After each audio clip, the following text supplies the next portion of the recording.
Let's grab a coffee before this huge art feast at Christie's in New York.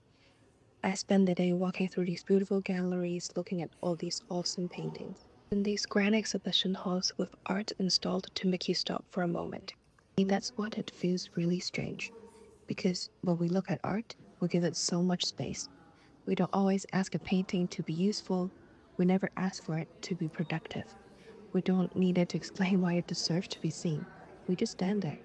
We look, we notice, we appreciate how it already is. And I started wondering why it feels so much harder to give that same patience to ourselves. But for a lot of us, kindness is easier when it's pointed outward. When someone we love is tired, we tell them to rest. When they feel lost, we tell them to take their time.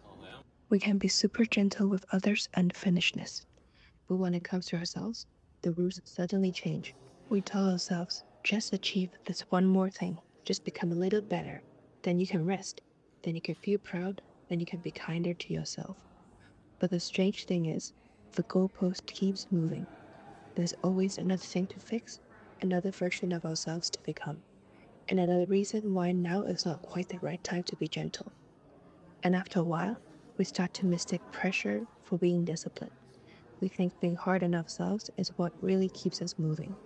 Maybe because it really worked for a while, especially when you first started your career, and it certainly helped us survive some certain seasons. But maybe because we've always been praised for being the responsible one, capable, and low maintenance. So we learned to keep going, to not need too much, and to not ask for care until we had really earned it. But there's a quiet cost to living like that. You can become very good at showing up for everyone else while slowly abandoning yourself. You can know exactly what to say to someone you love, but speak to yourself in a way you would never speak to them. And maybe that's the part that's worth noticing. Not because we need to suddenly become perfect at self love. Honestly, loving yourself can feel too big at times. Maybe the first step is smaller than that. Simply from learning just to be a little less cruel.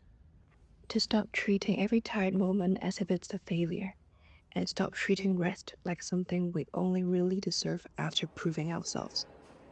Because kindness doesn't mean that you have to give up growing, stop caring, or even losing ambition. It simply means we stop using harshness as the only way to move forward. We can certainly still want more from life without making ourselves feel unworthy in the meantime.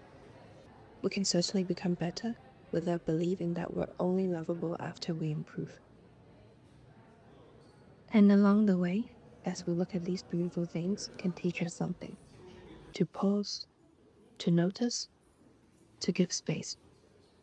To stop demanding that everything needs to justify its existence, even ourselves. And when we need to rest, when we need to take a pause, when we need to reset ourselves, do it.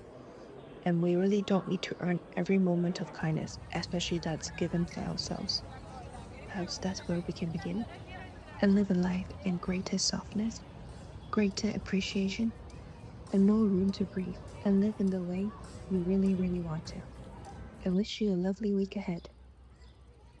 Let's grab a coffee before this huge art feast at Christie's in New York. I spent the day walking through these beautiful galleries looking